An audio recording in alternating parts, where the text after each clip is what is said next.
Hello people, welcome to the channel.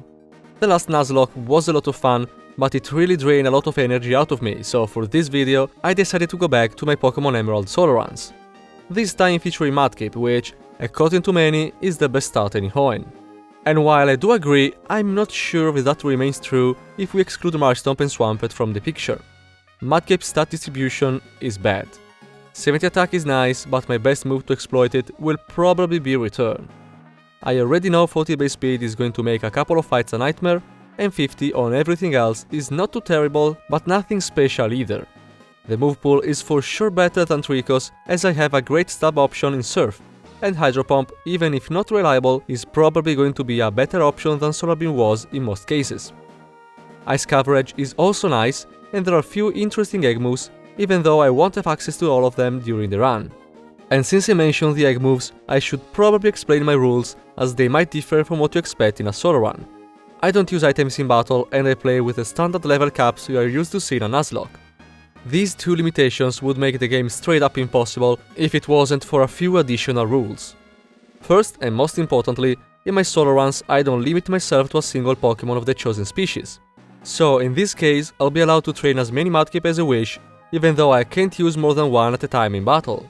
Second, I consider TMs and Tutor Moves infinite once I get access to them.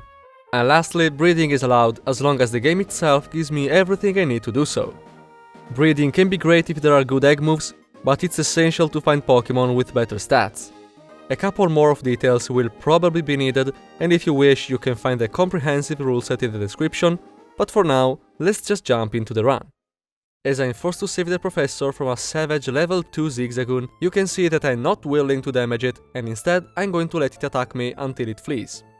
While that happens and I move towards the first rival battle, I want to point out that this Mudkip is not just any Mudkip. It has a quiet nature, a perfect special attack IV, and a decent defense.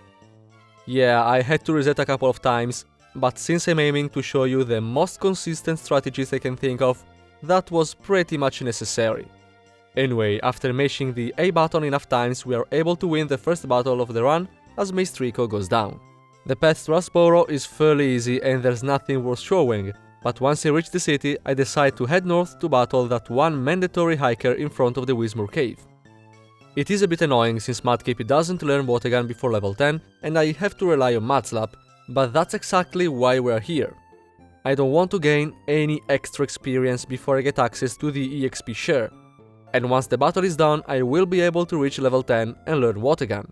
That's all I need to beat Roxanne.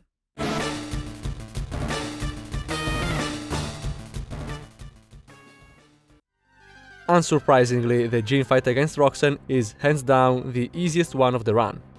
In fact, if it wasn't a gym leader, I wouldn't even feel the need to show it. I'll use the occasion to point out that you are going to see on the right the IV and EV of the Pokémon I'm using for every major battle. There's also a reset counter that will go up by 1 point every time one of my Mudkip fades. Have no doubt, that number is not going to change here. Nosepass doesn't use Rock Tomb unless I'm faster or in key range, and is not even going to spam Tackle right away. So by the time it starts attacking, I've already landed a couple of hits, which is all I need to come out on top, despite the level disadvantage. After dealing with the grunt in the Whismur Cave, Mr. President gives me a letter which I immediately deliver to Steven. The sweet reward is the XP share, which I'm going to put on a Meryl, future HM's user, so that while I EV train my Mudkip I can split the experience. This way I can EV train effectively while keeping my Pokémon under the level cap more easily. I was a bit concerned about Brawley and the path after might be tricky too, so I really wanted to play this as efficiently as possible. Let's skip ahead to the second gym battle.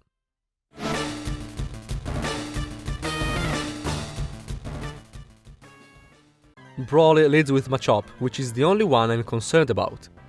My Mudkip only has 17 HP while entering the battle, which not only means Torrent is active, but also that it is just barely out of kill range. All I need for this strategy to work is a simple bulk up on the first turn. Pretty likely, but seems like I already have to update the reset counter. In fact, I had to reset 2 times before Machop decided to cooperate.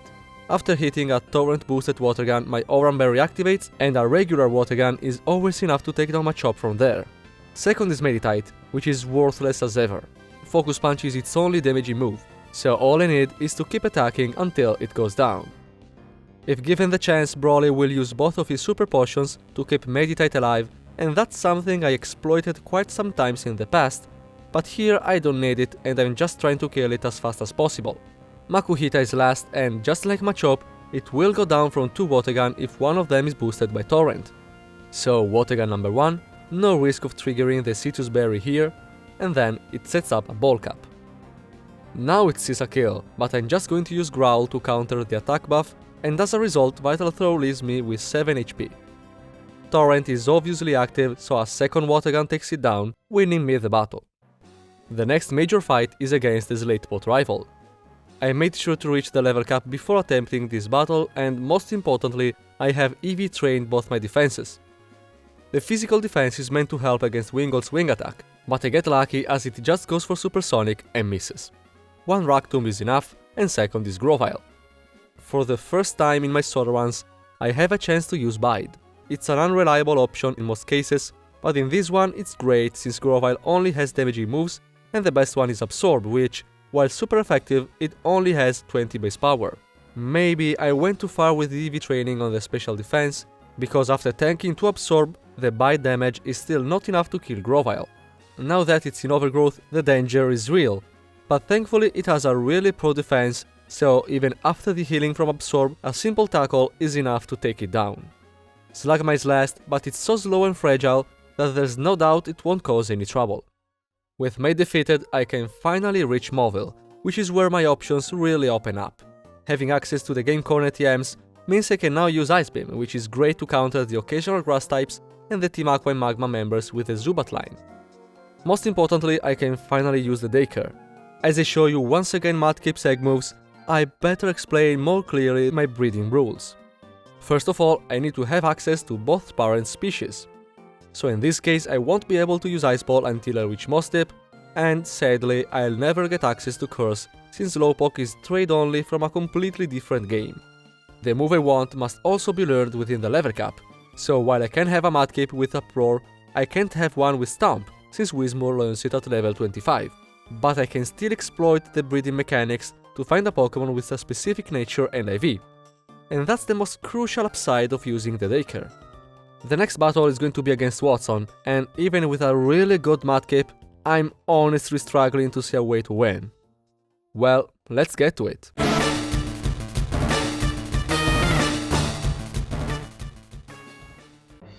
I'll just say it right away. There is no reliable strategy to use here.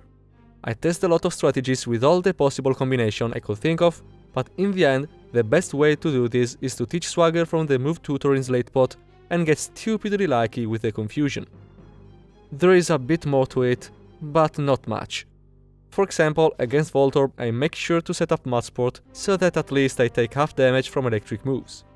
Mudslap also helps in case Voltorb doesn't hurt itself in confusion, but even in the best case scenario I'm still going down to almost half HP in the first turn because I simply have no way to outspeed Voltorb. Electrike is lower, but it also gets a chance to attack. It often wastes a couple of turns using Owl, but even if it doesn't, my good special defense combined with Mudsport really limits the amount of damage I take from Shockwave. I made sure to be just barely faster than Magneton, since I know the AI will then most likely try to get the speed advantage by using Thunder Wave, and I have a Cherry Berry equipped for this reason exactly. Once Magneton is confused, I start spamming Mudslap, so it's less and less likely to get paralyzed 2 times before it faints. In the clip you're seeing, I get really lucky as Magneton hits itself in confusion twice in a row and goes down from my second Mudslap. Manectric is last, and with 31 HP I know I'm out of kill range, but after one Howl and Swagger, Quick Attack is going to destroy me. Hoping it hurts itself, I go for Mudslap to give Quick Attack a chance to miss at least. Things go well and the Citrus Berry activates. The best I can do is to repeat the same thing again, and with a positive result, I'm one lucky turn away from winning. I was so nervous that after calculating my Ice Beam ranges, I even used a ruler to determine what was Manectric's health percentage. But when I finally decided to go for it, Manectric hurts itself in confusion for the 3rd consecutive time, and this painful battle is finally over. How many resets? 43. Yeah, I'm not proud of it, but with my rule set, sometimes it's needed to force a fight in order to move on and see what the rest of the run has to offer. I don't see any other insurmountable obstacle like this ahead, so let's leave this battle behind us and move on with positive spirit. The fight against Maxi at Mount Chimney should not give any trouble, but at least it gives me the chance to show you the Mudkip that is going to take on Flannery later. With a really good special defense, my Tiena's Bite doesn't deal much damage, and thanks to the EV training and a modest nature, Ice Beam hurts surprisingly hard and results on a 2-hit KO. Zubat is second, but it's slower and fragile, so Ice Beam makes it disappear in one hit. Last is Camerupt, and after the last run, it's weird to me to see it fall from a single water gun like this. Simple and quick battle at Mount Chimney, and I feel like there's not going to be much of a difference in Lavarage against Flannery.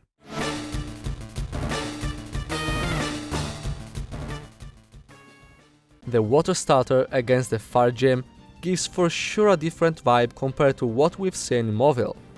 First is an underleveled Numel. Water Gun? Gone. Second is Lagma. Water Gun? Gone.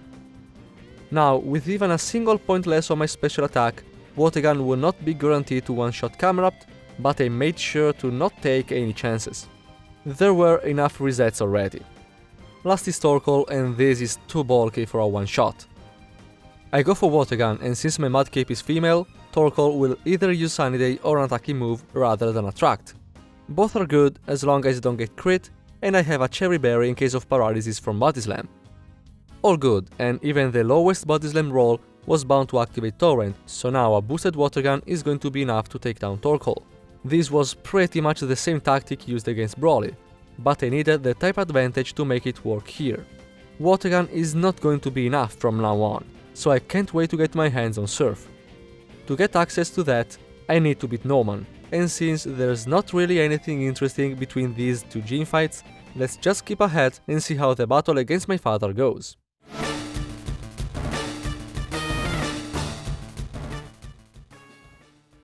Norman's team is strong, so it's not surprising that despite having a really good Mudkip, I need one thing or two to go my way.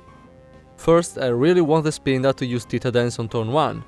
It's a 2-hit KO with return, and my Persim Berry cures the confusion, so I'm going to be able to face the remaining 3 Pokémon at full HP.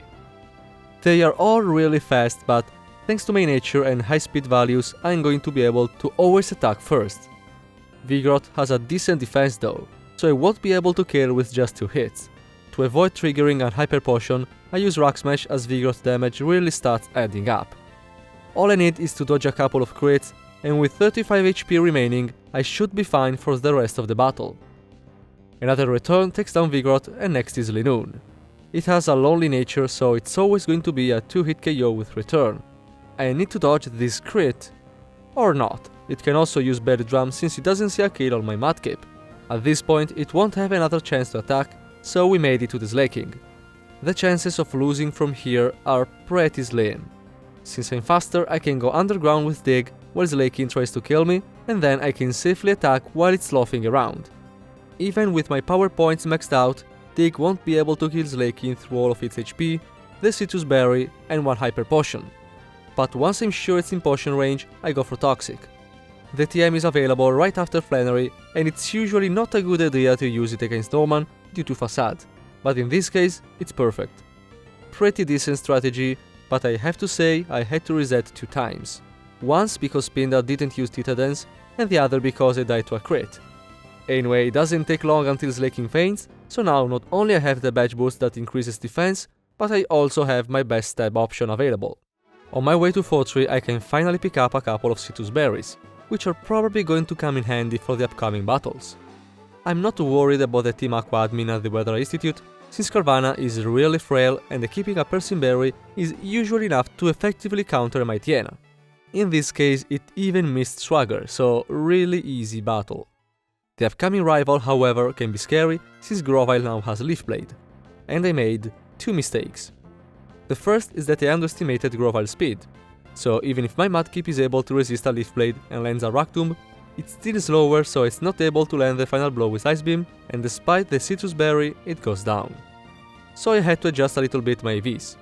On that regard, I have now access to all the berries that decrease the EVs, so from here on I'll be able to redo the EV training if needed. This Mudkip wasn't even full EV trained yet, so I didn't need to do it. but it's a good occasion to clarify that. Anyway, even if now I'm able to outspeed and finish off Grovyle, I didn't consider that Lombre could have been a problem. The rain goes to its advantage way more than mine, as it can outspeed thanks to Swift Swim. Also, I made this stupid decision to try and slow it down with Rock Tomb, while 2 Ice Beam would have done the job just fine. Basically, I should have probably gone into this battle in a day without rain, or at least do the right thing and just double Ice Beam the Lombre. That's what I do on my 3rd attempt, but sadly I have to add 2 more resets to the counter. And I feel like I'll have to reset a couple of times again as I decide to ignore Winona and head towards Lily Cove. I want to pay a visit to the department store before I face the next gym leader, but there's the rival blocking the way, so I'll have to face her again. And while I'm using the exact same Mudkip, her team got a slight upgrade, so this might be rough. First is Tropius, but with a 4-time weakness to ice, it's not going to be a problem and goes down to a single Ice Beam. Second is Grovyle, and now not even hitting a Rock Tomb would allow me to outspeed, so I'm just going to fish for a paralysis with secret power. That's what happens, but to be fair I was out of kill range, so there was also a chance it would waste a turn with Screech. An Ice Beam is enough to take down the scary Grovyle, and the rest of the team is much more manageable. Slugma drowns from the usual Tidal Wave, and Pelipper doesn't do much beside wasting my time with Protect. Only 1 reset was needed. Not bad if you ask me. So why did I decide to go into this battle so underleveled? Well, first of all, I can now buy the TM for Blizzard. I might not even use it, but it's a nice option to have against Winona. Most importantly, I've now access to the move tutor for Substitute. In my opinion, Substitute is one of the most broken moves in the game. Pretty much every Pokemon can learn it, it allows the player to do so much, and the AI doesn't know how to play around it. I usually try not to abuse it if I can, but for Mudkip I foresee a move like Substitute to be really crucial for a lot of different reasons, so you are probably going to see a lot of it from now on. With that said, let's go back to Fortree to face Winona.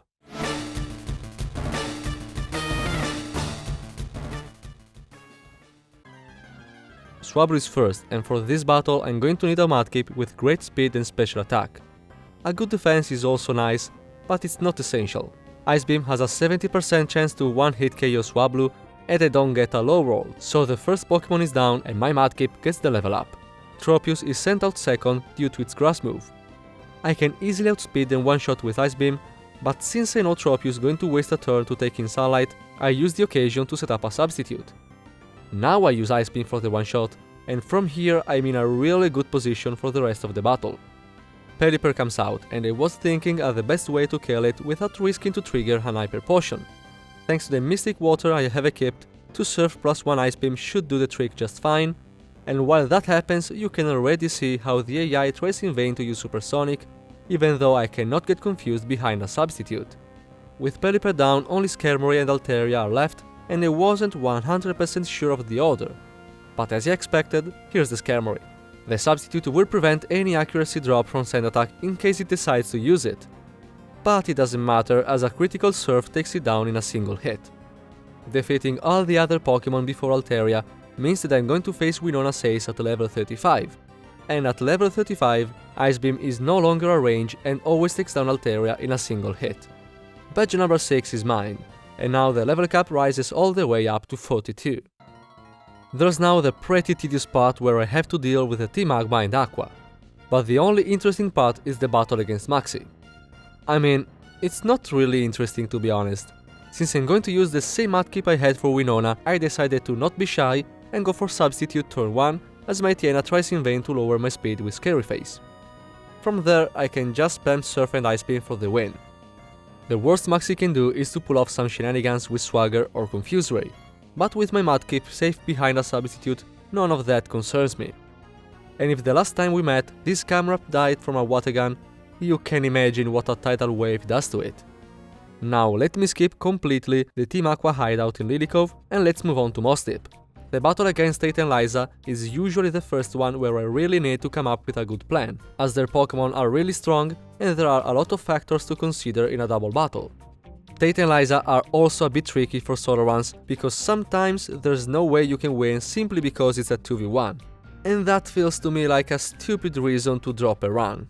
That's why I allow myself to bring 2 Pokemon into the battle, if I really need to. With that said, Mudkip is not one of those Pokemon, and once I breed the perfect one for the job, I'm ready to take on the twins.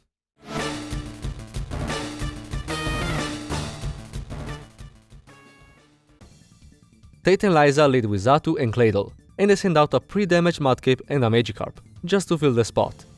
But don't let that deceive you, Magikarp is a vital part of the strategy. With 84 HP my Mudkip is out of Psychic Kill range, so Xatu is for sure going for the kill on the poor fish. If Claydol sees a kill on the field with Earthquake, it always goes for it. But with the Magikarp already dead, it only hits Mudkip. At 29 HP, Torrent is active, and Hydro Pump has a 50-50 chance to kill Xatu. I know, it's not great, but that's pretty much the only variable in this battle, and a 40% chance to win a 2v1 like this, I'll happily take it. Defeating Xatu gives me a level up, and at level 43 I'm now able to outspeed Claydol and the rest of Tate and Liza's team.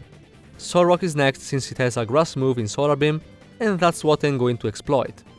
After the Citrus Berry I'm out of Psychic Kill range, so I can just use Surf, while Claydol puts me once again in Torrent and Solrock takes in Sunlight. Now a Torrent boosted Surf will always be enough to take down both of my opponents before they can kill me. And there's no doubt Lunaton won't be able to resist a full power Surf. Remember that in Generation 3, Surf only hits the opponents in double battles, but the damage is split in two. I believe this works differently for later generation, but I didn't play them much, if at all, so correct me if I'm wrong. Anyway, after a single reset where I missed the starting Hydro Pump, Tate and Liza are down, and I get a sweet badge boost for my special stats. Now I have to deal with the second and last mandatory double battle of the game. But if I love planning out and commenting the battle against Tate and Liza, the one against Maxi and his admin is much less enjoyable to me. Everything here is really chaotic. Steven is not a reliable partner by any means. Sometimes Metang will attack, and other times it won't do it until a Light Screen and a Reflect are up. Aggron and Skarmory are even worse since they have Protect, and we know how much the AI loves to spam that move when it gets the chance. The enemies are also pretty annoying as they often try to cause confusion, but at least I can ignore that by setting up a substitute. Camerupt is basically a free kill and Ice Beam really helps for Golbat and Crobat, so overall I'd say it's really rare to lose this battle.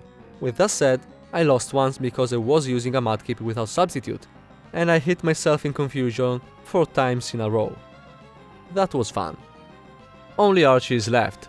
He's supposed to be the final evil boss in Pokémon Emerald, but it's usually easier than Maxi too. And I say so just before admitting I have lost 2 times to him. To be fair, I was having scruples about using substitute again and was just being lazy with the strategy. So when I tried to Hydro Pump my Tiana the first 2 times, I missed it twice in a row and ended up with 2 low HP to win the battle. That was unlucky, but also an unnecessary risk. Double Surf would have been just as good. Anyway, third time's the charm and my Tiana goes down. Crobat is second and a double Ice Beam is more than enough as Archie tries in vain to heal with a Super Potion. I have a Persian Berry in case of confusion, but I prefer taking a bit of damage and save the berry in case Sharpedo uses Swagger. Case in point, Sharpedo outspeeds and confuses me. Even if resisted, Surf is guaranteed to 2-shot, so unless something terrible happens, we should be done here. Using Substitute was for sure the play, and I probably shouldn't have been shy about it. Anyway, the Rayquaza part is keepable as usual, so let's just see how I deal with the last gym leader in Sootopolis.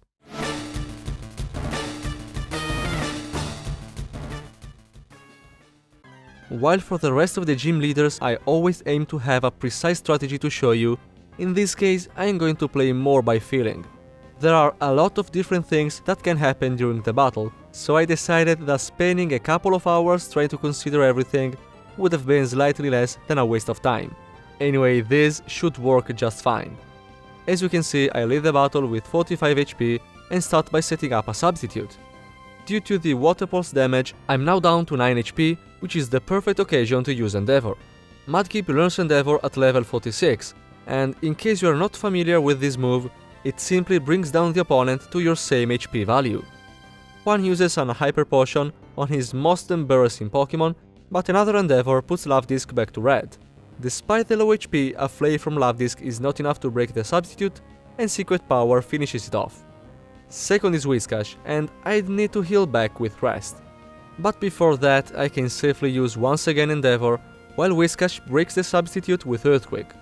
I'm now going to use Rest to try and be more earthy for when the next Pokemon comes out, but Whiscash decides to not use Amnesia or Rainless once, and instead keeps spamming Earthquake. I think it won't use any setup move while at low HP, but I'm still not sure about it. Anyway, luckily no crit, but ironically I'm back right where I started, at 11 HP. Secret Power is going to finish off Whiscash, and Celio comes out. This one doesn't have such a strong damaging option, so it's much safer to use Rest. Looks like Body Slam is not even able to break a substitute, so I'm going to play a bit with this Celio until I don't see myself in a good enough position to move to the next Pokemon. Being at half HP is decent enough, and I should probably save my power points for the rest of the battle. Crodant is next, and I have two main goals to achieve before I take it down. One is to trigger the remaining Hyper Potion, so it won't be available for Kingdra. The other is to finish it while I'm decently low on HP and have a healthy substitute up. The Hyper Potion is easy to trigger, but as I was trying to delay the kill until it was down to red, Crodant used Taunt and forced me to attack. Unlucky, but hopefully I'll still come out on top against Kingdra.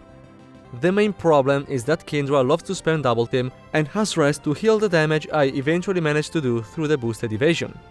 And as you can see, I miss my attack 2 times in a row as Kingdra starts setting up. But as I use Secret Power again, not only it hits, but also inflicts paralysis, giving me the speed advantage. As soon as it takes damage, Kingdra is going to use Rest to heal everything, so from here I have to be careful.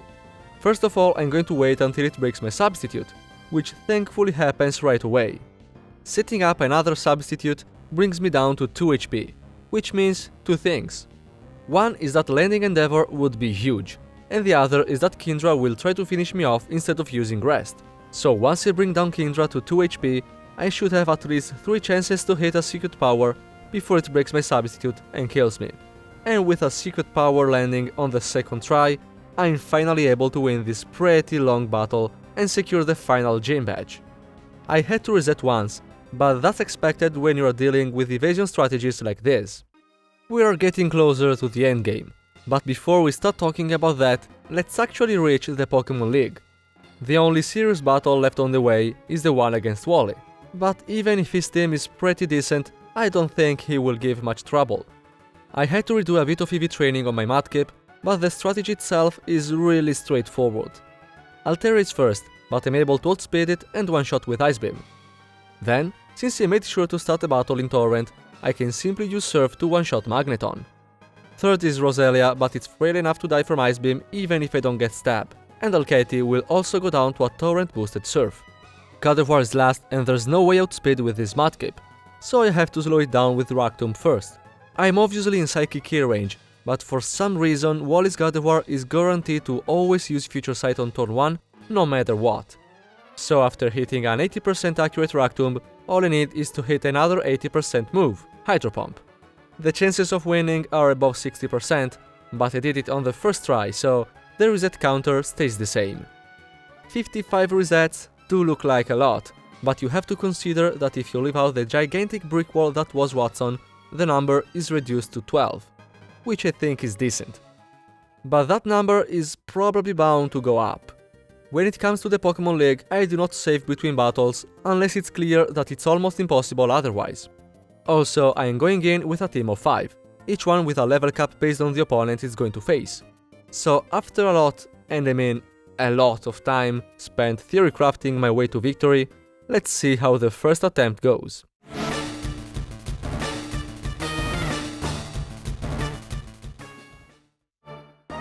First is Sydney, with his really annoying Mightyena.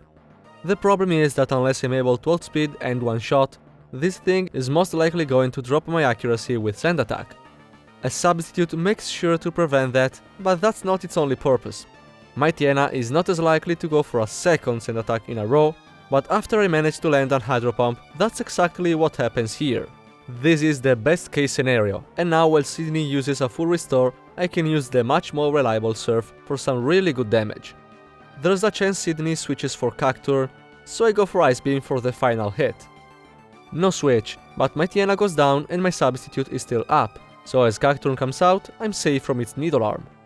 I had to decide if I wanted to rely on having still a substitute up or using Blizzard. Ice Beam is never going to one-shot, but I felt like the odds of having still the substitute are higher than landing a 70% move, more so considered that I need a nice move to deal with Shiftry too, and that abomination loves spamming the D move. This time it uses extra sensory on the first turn, which is very rare, and then as I set up another substitute, it tries to swagger in vain. I am a bit lower on HP than I would have liked, but I can now start using Ice Beam. Here's the double team, but I trust my Mudkip won't miss the next attack. And it doesn't. Good. Next is Crowdant, which made planning for this battle a bit awkward, since if I decide to focus on my special attack, I don't really have anything to even neutral hit it. But I'm out of kill range and a substitute is up, so I'm not worried. First of all, I use Surf for more than 1/3 of its HP as it starts to set up Source Dance.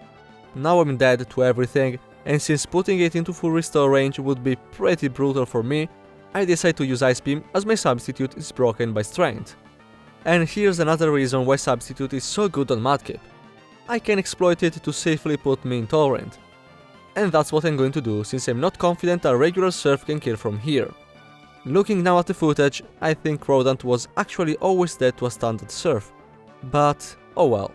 Last is Absol, and even if Torrent is already active, I want to use Substitute in the off chance it tries to kill with Rock Slide and misses. It was a long shot, but I want to take all the chances I can get to win. At this point, all is left to do is to land an Hydro Pump. No miss, and Absol goes down, winning me the very first battle of the League Challenge. I'll admit this strategy is not really reliable, but let's move on and see what Phoebe has to offer.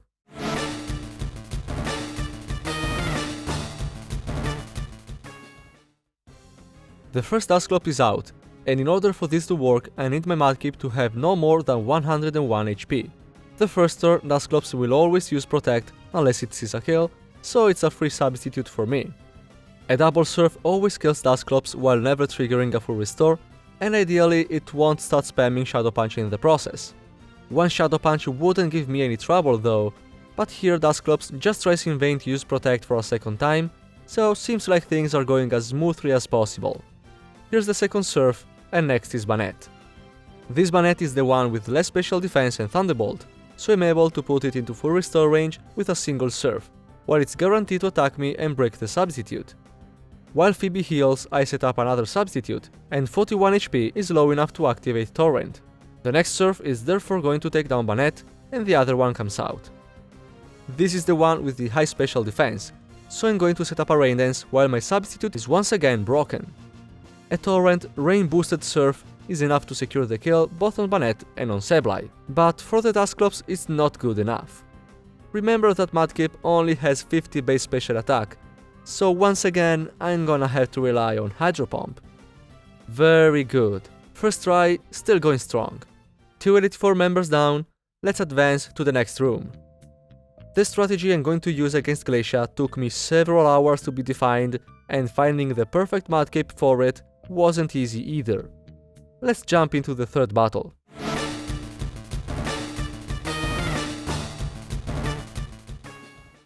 Combine the consistent behavior of Glacia's AI with a move that deals a set amount of damage, and with enough patience you'll find yourself with a surprisingly reliable strategy.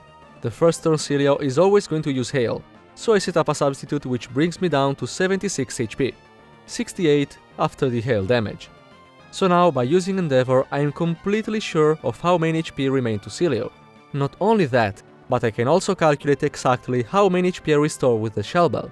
My Mudkip's defense is good enough so that Body Slam never breaks the substitute, and Hidden Power's lowest damage roll is 73, so the kill is guaranteed. Finding this Mudkip took so long because I needed a really strong Hidden Power, either Rock or Fighting type. This is Rock type 70 base power, so it doesn't get any better than this. Anyway, Glalie is second and I want to stall a turn with Protect, so that the Hail brings my HP down a little bit more. My lowest Hidden Power roll here is 68, so using Endeavor while at 66 HP is going to ensure me a kill the turn after. I also want Glalie to break my substitute before it faints, but there's not even need to ask for it. It takes few turns, but then Glalie goes down, right after the hail stops. And if there's no hail, be sure that Glacier will set it up again as soon as possible. So I'm free to set a substitute against the second Celio, and after that and the hail damage, my HP is dropped down to 44. That's still not low enough, so I also stall a turn with Protect. Now I'm completely into kill range, so there's no risk Celio uses Attract, and most importantly, using Endeavor will put Celio into full restore range. The problem is that Celio went for Blizzard and missed. There's roughly a 50% chance of that happening, and it's the reason why I would have preferred to find a female Mudkip for this. For now, I'll just use another Endeavor as Glacier uses a full restore, and then I'm going to hope Celio breaks my substitute without using Attract first. Thankfully no Attract, and Celio managed to land a move. The hail stops, but I'm not going to let it set it up again, and Hidden Power takes it down. 56 HP means that I'm out of kill range, so you can imagine what Glalie is going to do. Same thing as before, I set up a substitute and Glacier sets up hail. This time HP is getting dangerously low, but everything should be under control. I use Endeavor, and while I was hoping to see Shadow Ball, Ice Beam by itself is not a problem. Glacier is now going to use the last full restore, so I Endeavor again. Hidden Power is obviously enough to finish off Glalie, and last is War Rain. I have 28 HP and no substitute, but thanks to the Shell Bell, using Endeavor brings me up to 49 HP, and the highest damage roll War Rain can get is 47, so as long as I don't get crit, or paralyzed by Body Slam, or frozen by Ice Beam, I'll be fine. The hail stops on this turn, so I'm safe. War Rain Citrus Berry activates and restores 30 HP, so that means that my opponent currently has 58 HP total. And guess what is my lowest Hidden Power roll? 59. I know a lot of people don't like to calculate everything when trying a challenge in Pokemon, but I just love to turn this game into a big puzzle and find the best solution to solve it. And if you are like me, you are not going to like what's coming next. Drake is terrible.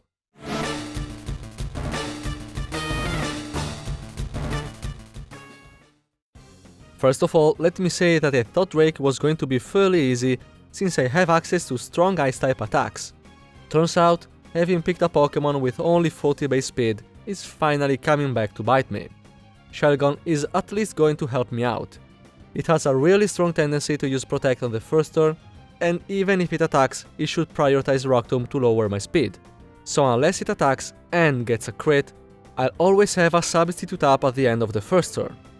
Once that's done, one Ice Beam is guaranteed to one-shot, and I heal back quite a bit thanks to the Shell Bell. I think I never used this item so much as I am during this run. Anyway, Altaria is second, and that's where things can go downhill really fast. I made sure to be slower so that I can mimic the first move it uses, and I really needed to be Dragon Dance to outspeed Flygon and Salamence. Unlucky. The first attempt was looking promising, but I knew Drake was going to cause issues. Yeah, now you use Dragon Dance. That's just rubbing salt in the wound. I'll play this out, but the chances of winning are next to zero. I mean, I'd need Kindra to not attack, and then, if I really am to wish the impossible, a Dragon Breath crit into Paralysis into full para.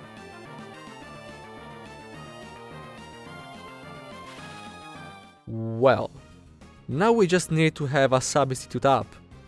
Please just use Dragon Dance or Smokescreen, or that. That's also acceptable. Unbelievable luck, and I'm starting to hope we won't need a second attempt. But let's not get ahead of ourselves, because while I had a substitute to tank a hit from Flygon, Salamence can still land a critical hit to rebalance the RNG universe. Okay, we're good. Not my proudest victory, but hey, luck is part of the game too. Let's hope it will be part of our match against Wallace too.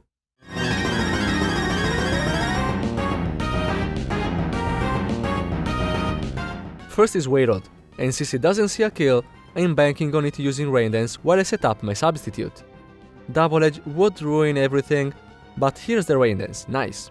Now at 73 HP I'm only dead to Water Spout, which deals damage based on the user's current HP, so by using Endeavor I can turn it from a 150 base power move to a slightly weaker Water Gun.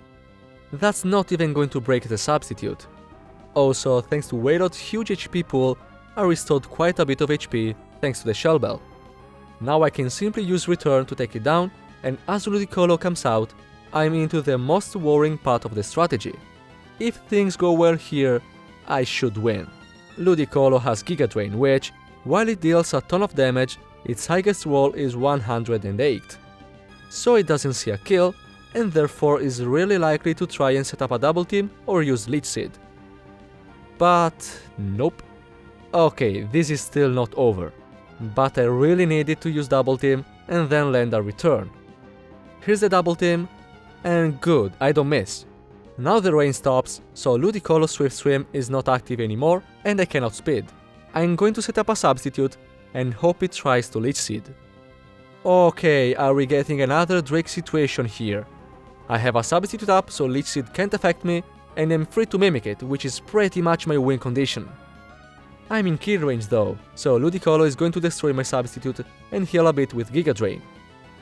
I don't know, I really need to attack, but now return is not guaranteed to kill, and I can also miss due to that one double team.